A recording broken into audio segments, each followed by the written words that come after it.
In this video I'm going to look at memory corruption and how you can find bugs that might cause this and how to fix them.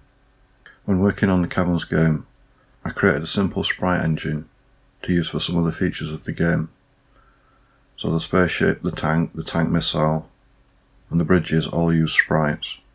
The bridges work by having two sprites, one for when it's going right and then one for when it's going left. When it's going right and it gets to the end, it stops and then it starts the other sprite going left, and then vice versa.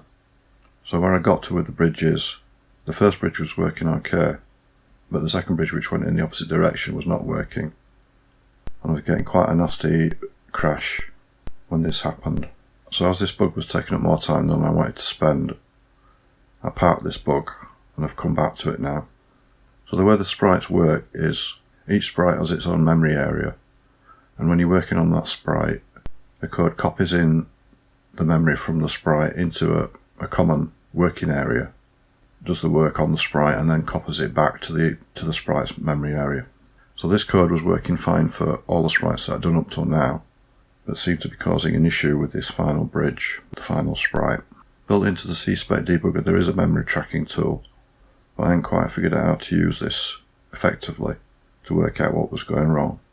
So in a previous video I built a memory tracking tool which could display areas of memory to the screen, and I set this up to point to the sprite's memory areas. So initially I just pointed at 2 areas, but I found that didn't actually identify the bug. So I set it up to point to 7 areas of memory, and I could see as it was running that the memory area for the final bridges was getting corrupted. So where I would expect there to be values to be 1s, when the final bridges were running, these 1s were being set to 0s, which should never happen. And I could tell by the fact that there was a block of memory that was getting corrupted that this probably wasn't just an individual instruction that was doing this, but rather the LDIR instruction, which copies a block of memory.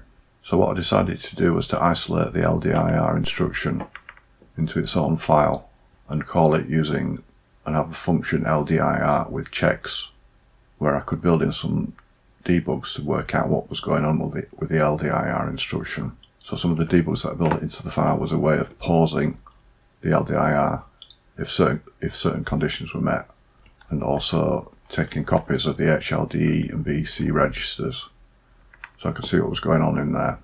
And then I also built in some checks to see if the HL register was getting set to 0, which was a telltale sign of the problem. So I built in a few checks on these lines, and then after those had run, it runs the LDIR instruction. This line of code updates the debugs that are showing on the screen. Here I had a function which would set the pause on that LDIR. So if this was set, then I could set the code to do a C-Spec break instruction. So by using this method I was able to track down which particular LDIR instruction was causing the problem. So when the sprite's being worked on, it takes a copy of the sprite's memory and copies it into the working area.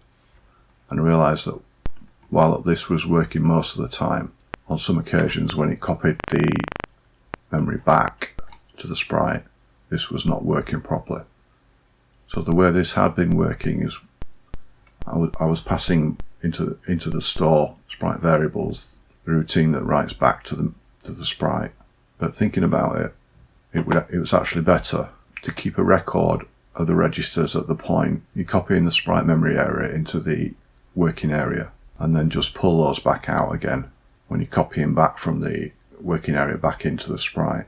So running the code, I could see that this solved the problem, and going through each of the screens that has bridges on, I could see that they were all now working. I experienced the joy of fixing an obscure bug in Z80 code, possibly caused by me making the code a bit too complex, but by using the memory tracking code and conditional breakpoints I was able to find the problem. When you do have a memory corruption problem, having some visibility on what's happening in the memory is going to help you find the issue. Hope that was interesting. Thanks for watching.